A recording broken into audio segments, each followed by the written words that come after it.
warahmatullahi wabarakatuh. Salam sejahtera untuk kita semua. Perkenalkan, nama saya Koris Tumorang. Saya dari Prodi Sarjana Terapan Kebidanan Poltekkes Kemenkes Sorong.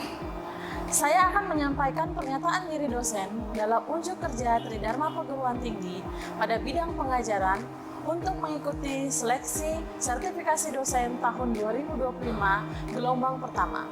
Mata kuliah yang akan saya sampaikan pada kesempatan ini adalah mata kuliah asuhan kehamilan. Mata kuliah asuhan kehamilan ini memberikan kemampuan kepada peserta didik untuk memberikan asuhan kebidanan pada ibu hamil normal dengan memperhatikan aspek budaya yang didasari konsep-konsep, sikap, dan keterampilan, serta hasil evidence-based dalam praktek antenatal yang menggunakan pendekatan manajemen kebidanan yang berfokus pada upaya preventif, promotif, dan deteksi komplikasi serta pendokumentasiannya. Capaian pembelajaran mata kuliah yang diharapkan yang pertama yaitu mahasiswa mampu memahami, menguasai konsep dasar asuhan kehamilan. Yang kedua, mahasiswa mampu menganalisis masalah pada masa kehamilan didasarkan pada pemikiran logis, inovatif, dan bertanggung jawab atas hasilnya secara mandiri. Yang ketiga, mahasiswa mampu menciptakan asuhan kebidanan pada masa kehamilan sesuai dengan standar kompetensi dengan menghargai keanekaragaman budaya, pandangan, agama, dan kepercayaan, serta pendapat atau temuan orisinil orang lain. Sedangkan untuk mencapai kemampuan tersebut, maka pada mata kuliah ini, mahasiswa akan diberikan materi-materi tentang konsep dasar asuhan kehamilan, proses adaptasi fisiologis dan psikologis pada masa kehamilan, diagnosa kehamilan, faktor-faktor yang mempengaruhi kehamilan, kebutuhan dasar ibu hamil sesuai dengan tahap perkembangan, deteksi terhadap komplikasi ibu hamil dan janin, asuhan kebidanan kehamilan, evidence-based kehamilan, asuhan kebidanan kehamilan berbasis budaya, dan dokumentasi asuhan kehamilan. Jenis-jenis metode pembelajaran yang dapat digunakan pada mata kuliah asuhan kehamilan ini yaitu yang pertama adalah dengan metode kuliah. Ini dilakukan di kelas dengan memberikan materi yang berkaitan dengan konsep-konsep asuhan kehamilan. Selanjutnya, small group discussion. Pada kegiatan ini, mahasiswa dibentuk dalam kelompok-kelompok kecil dan setiap kelompok akan membahas kasus kehamilan sesuai dengan bahan kajian yang akan dipelajari. Selanjutnya, metode problem-based learning. Pada kegiatan ini, mahasiswa akan diberikan kasus-kasus semu dan diminta untuk membuat asuhan kehamilan dengan pendekatan manajemen kebidanan. Selanjutnya, metode project-based learning. Pada kegiatan ini, mahasiswa ditugaskan untuk memberikan asuhan kehamilan pada ibu hamil di masyarakat dan memberikan intervensi kebidanan sesuai dengan permasalahan kasus yang dialami ibu hamil. Selanjutnya, question-based learning. Pada metode ini, mahasiswa diharapkan aktif berpikir, mengeksplorasi, dan membangun pemahaman melalui pengajuan, analisis, dan pemecahan pertanyaan-pertanyaan yang berkaitan dengan permasalahan kehamilan. Kemudian, metode praktikum. Pada metode ini, mahasiswa akan belajar di laboratorium dengan metode demonstrasi, simulasi, dan roleplay untuk mencapai kemampuan memberikan asuhan kepada ibu selama masa kehamilan. Sistem penilaian yang dilakukan untuk mengetahui ketercapaian mahasiswa pada setiap CPMK dan sub-CPMK akan dinilai dengan beberapa metode. Yang pertama adalah dengan melakukan berupa ujian tulis, kuis, esai, pilihan ganda, UTS, dan UAS. Selanjutnya ada juga penilaian dengan bentuk non-tes seperti ujian lisan, wawancara, menyusun makalah, presentasi, bermain peran, serta review jurnal. Penilaian keterampilan melalui ujian praktek dengan metode SC juga dilakukan dengan menggunakan rubrik penilaian, serta penilaian sikap melalui kehadiran dan sikap mahasiswa. Selanjutnya, saya akan menampilkan proses pembelajaran asuhan kehamilan dengan beberapa metode pembelajaran di dalam kelas. Ya, selamat siang semuanya. Siang, Ibu. Apa kabarnya hari ini? Baik. pada hari ini ya saya akan melanjutkan untuk memberikan mata kuliah asuhan kehamilan ya. Topik yang akan kita bahas di hari ini adalah tentang konsepsi ya, konsepsi atau terjadinya kehamilan ya. Sebelumnya kita sudah membahas terkait dengan konsep asuhan kehamilan ya.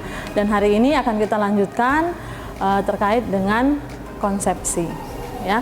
Nah, sebelum saya ingin melanjutkan, saya akan menginformasikan bahwa untuk absensi seperti biasa silahkan dilakukan melalui link Siakat ya, yang bisa kalian akses masing-masing ya.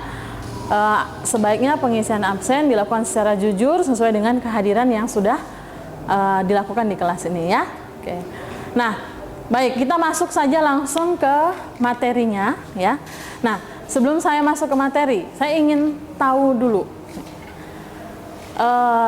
apakah kalian pernah melakukan asuhan pada ibu hamil? Pernah ya, pasti udah pernah lah, karena sekarang kan sudah semester 3 ya. Waktu semester 2 udah pernah praktek kan? Ya. Ya, berarti waktu semester 2 mungkin pernah mendapatkan pasien yang sedang hamil ya. Oke. Ada yang ingin menceritakan pengalamannya ketika memberikan asuhan kehamilan? Saya, Ibu. Oh ya, silahkan. Izin Ibu, pas waktu praktek ketemu sama ibu hamil dan saya memberikan asuhan kehamilan sama ibu, dan ibunya sangat senang dengan kehamilannya saat ini karena sudah 5 tahun menikah, baru pertama kali hamil, Bu. Oh, berarti pasien yang dihadapi oleh siapa tadi? Melani. Melani ya. Melani pasiennya adalah seorang ibu yang sudah 5 tahun belum punya anak, terus tiba-tiba hamil. Tentu perasaannya sangat senang gitu ya, Melani ya. Materi kali ini ya, tujuan pembelajaran yang akan kita capai adalah mampu memecah CPL-nya, ada tujuan pembelajaran lulusan ya, ketika kalian lulus nanti dari Prodi D3 Kebidanan Sorong. Dengan adanya mata kuliah kehamilan, maka kalian akan mampu memecahkan masalah dengan sifat dan konteks yang sesuai dengan bidang keahlian terapannya, didasarkan pada pemikiran logis, inovatif, dan bertanggung jawab atas hasilnya secara mandiri. CPL ini atau capaian pembelajaran ini didukung dengan mata kuliah asuhan kehamilan dengan capaian mata kuliah, yaitu mahasiswa mampu menganalisis masalah pada masa kehamilan didasarkan pada pemikiran logis, inovatif, dan bertanggung jawab atas hasilnya secara mandiri ya.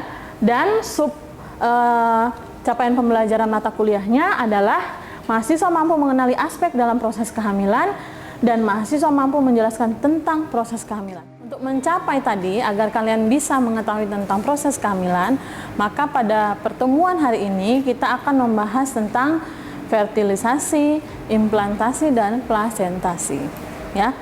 Nah, saya ini hanya ingin mereview saja ya.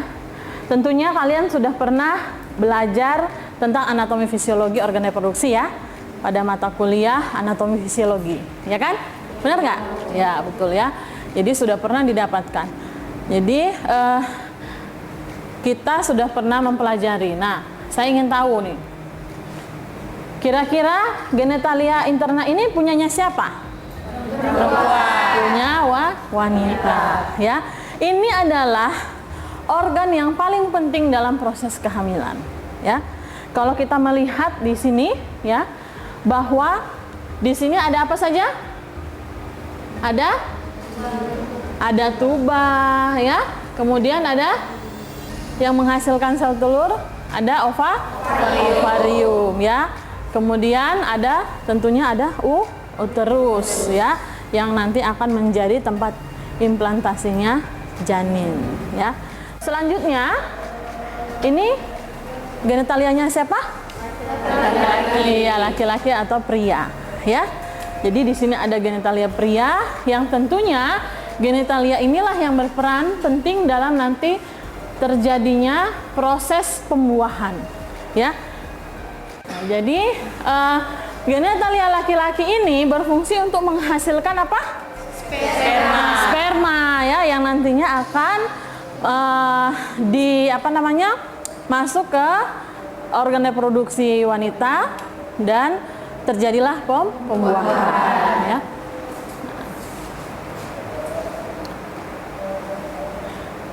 Nah, tentunya kalian di sini kan semuanya perempuan ya? Ya. Sudah mengalami menstruasi? Sudah ya. Menstruasi pasti terjadi secara terus-menerus kan? Ya. Idealnya menstruasi itu terjadi setiap bulan. Ya. Itu yang dinamakan dengan siklus ya. Nah, sebelum kita masuk ke fertilisasi, kita harus paham dulu mengenai siklus menstruasi, sehingga kita bisa tahu di mana sih sebenarnya terjadinya proses kehamilan ini, gitu ya. Nah, yang pertama adalah fase menstruasi. Fase menstruasi ini tentunya fase pada saat kita mengalami menstruasi, ya. Jadi fase siklus menstruasi itu, anggaplah siklus menstruasinya selama, kita ambil yang normal aja ya, pada kasus ini selama 28 hari, gitu ya. Nah, biasanya menstruasi itu terjadi pada hari pertama, hari tanggal 1, anggaplah tanggal 1 ya. Itu menstruasi. Menstruasi apa? Keluarnya darah kotor ini ya, menstruasi. Biasa terjadi 3 sampai 4 hari ya. Setelah terjadi fase menstruasi, maka masuk ke fase Nah, ketika fase folikuler itu terjadi di daerah ovarium. Siapakah yang berperan dalam fase ini? Kira-kira siapa? Hormon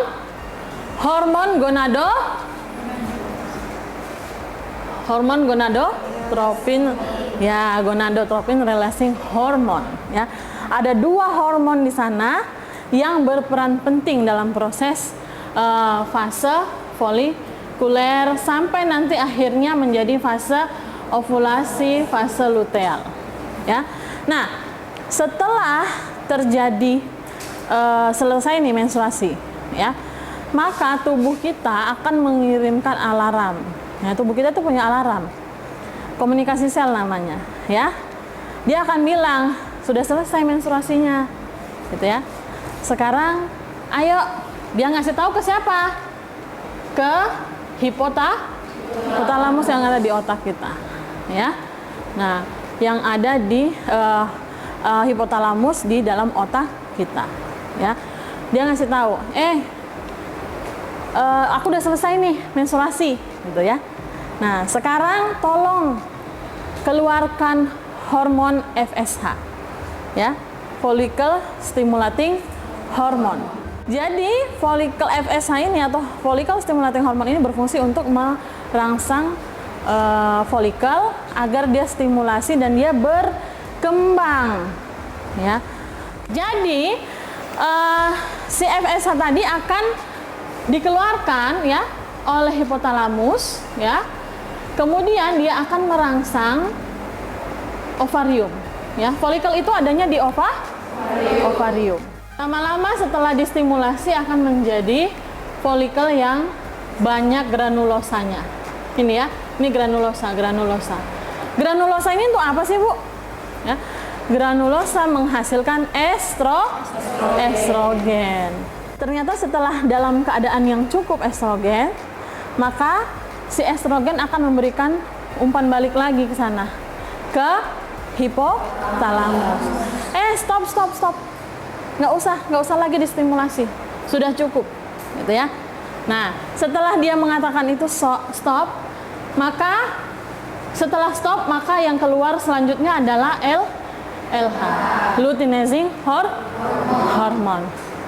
Itu akan menanjak, ya, keadaan di mana ketika estrogennya tinggi, dihentikanlah produksi FSH, maka yang dihasilkan selanjutnya adalah luteinizing hormone, ya. Disinilah dikatakan seorang mengalami masa subur. Selanjutnya tadi oosit akan masuk ke tuba Fallopi. Disinilah dia akan menunggu sel sperma. Sel sperma masuk melalui vagina ya. Sel sperma akan masuk melalui vagina ya pada saat ejakulasi seorang pria. ya tentunya ada hubungan seksual dulu gitu ya, nggak kujuk-kujuk langsung tiba-tiba ada sel sperma gitu ya. Nah, masuk melalui vagina ya, berenang lah istilahnya ya. Kemudian dia akan dibantu oleh tubuhnya sendiri ya untuk sampai akhirnya ke tuba, bertemu dengan sel telur ya. Sel telur memiliki waktu menunggu di sana ya, sekitar 2 sampai 4 hari. Kalau dia sudah menunggu selama 4 hari tapi sel sperma tidak datang juga, maka tidak akan terjadi pembelahan. Masa tunggunya ada gitu ya. Nah, kalau nggak ada sel sperma, maka dia akan mengalami kematian sel secara terprogram ya, diserap kembali oleh tubuh ya. Tapi pada waktu dia menunggu tadi ya, dikasih rentang waktu. Makanya orang kalau masa subur itu kan 2 sampai 4 hari ya, 1 sampai 4 hari gitu ya. Nah, kalau dia sudah datang, sel telur datang, kemudian terjadi pertemuan, disinilah maka akan terjadi pembuahan ya. Saya langsung ke ini ya, spermanya mendekati ovarium ya, kemudian menyatu ya, sperma dan ovum ya. Kemudian ketika satu sperma saja yang bisa berhasil memasuki zona felusida ya, tentunya ini sudah kalian pelajari pada anatomi fisiologi ya. Nah, si oosit tadi itu kan bulat begini ya, dilindungi oleh zona felusida. Sel spermanya masuk, ketemu, dia harus tembus itu zona felusidanya, baru dia akan masuk ke dalam sel telurnya tadi. Maka terjadi apa? Kalau cuma ketemu di luar gini nggak bisa ya, harus masuk ke dalam. Setelah sperma masuk menembus zona felusida, tidak ada sperma lain lagi yang bisa masuk menembus. Makanya nggak ada satu anak bapaknya 2, 3, itu nggak ada ya.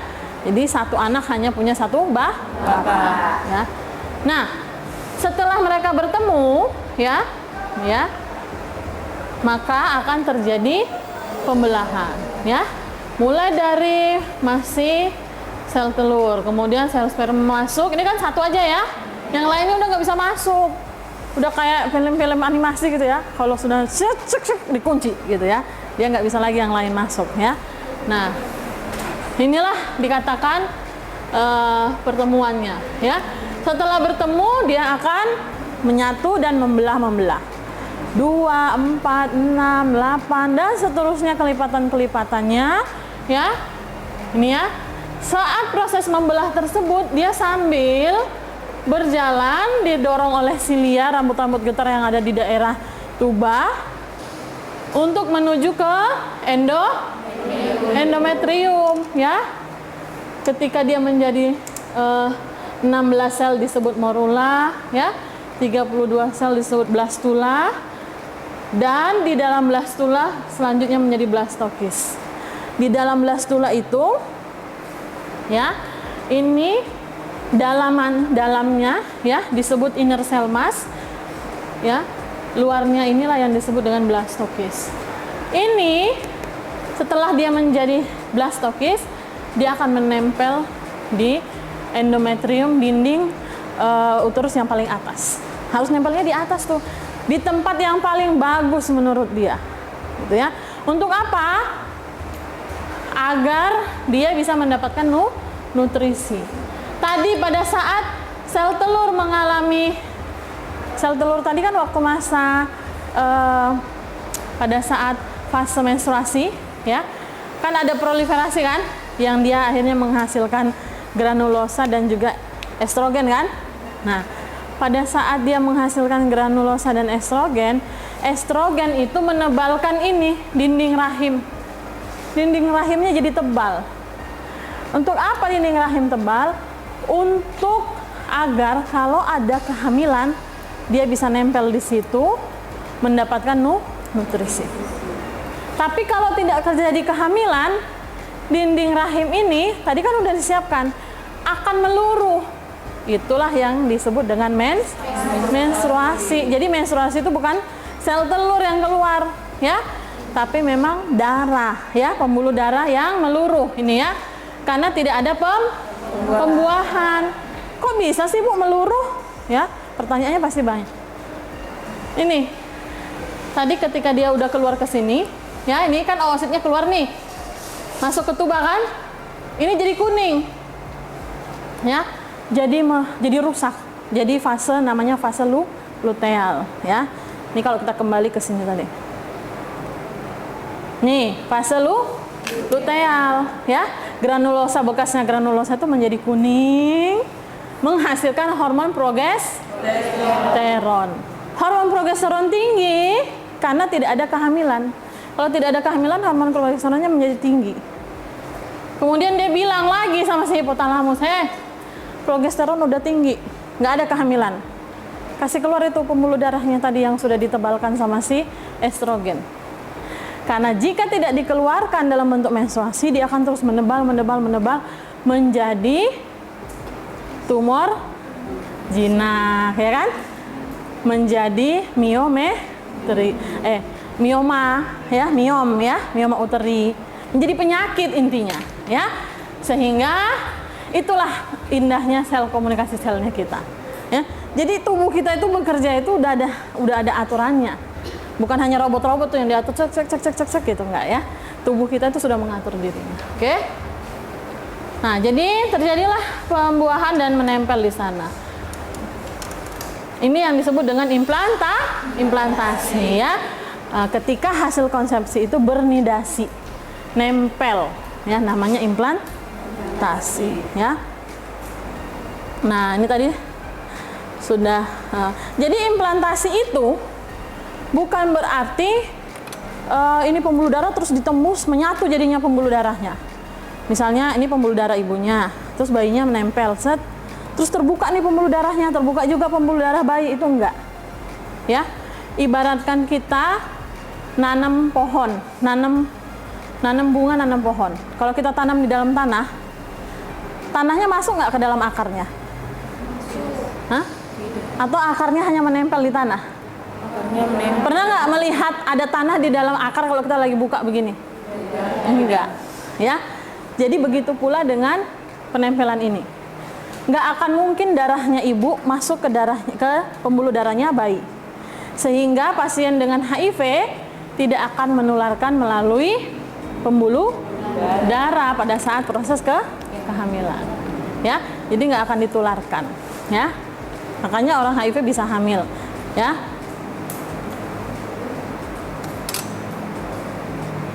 Nah, proses ini ya, tadi proses implantasi ini biasanya terjadi sekitar 4, 5, 6 sampai 7 hari ya.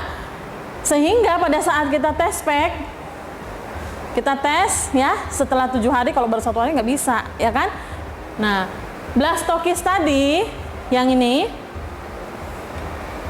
ya, ini ya, yang ini tadi ya, kalau dia sudah banyak dan menempel di sini, ini akan menghasilkan hormon namanya hormon chorionic gonadotropin. Itulah kenapa ketika 7 hari setelah terjadi pembuahan atau sekitar 1 minggu, ketika kita melakukan tes PP test ya kan, planologi kehamilan, itu akan ada tanda positif gitu kan.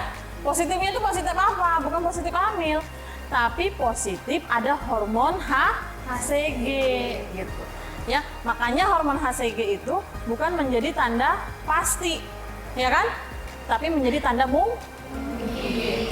Oke ya. Nah, selanjutnya dia akan terus berkembang ya, sampai dengan usia kehamilan aterem atau 38 sampai 40 minggu ya.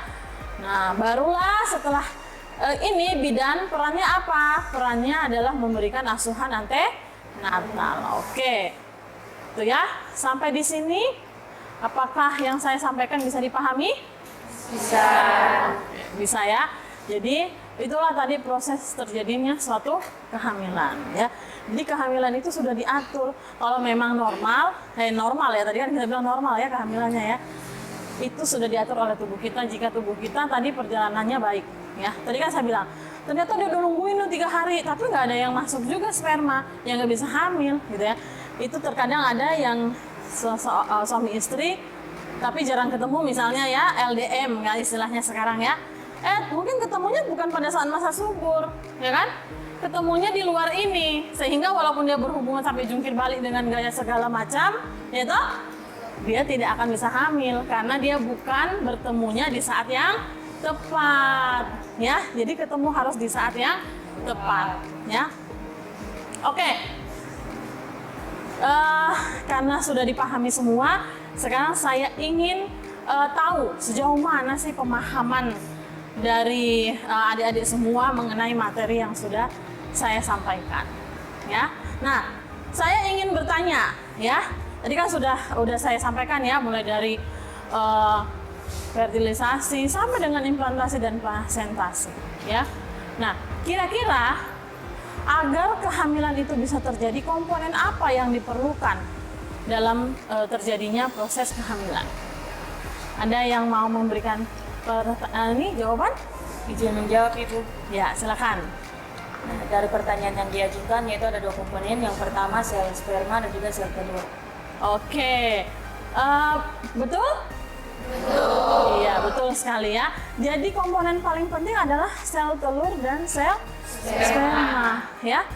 Ditambah dengan tadi timingnya, ya kan? Harus tepat pada waktunya, ya. Tapi kalau di zaman sekarang nggak harus waktunya, itu kan istilahnya ada bayi tabung ya, diambil dua-duanya. Yang penting ada dulu nih, ya.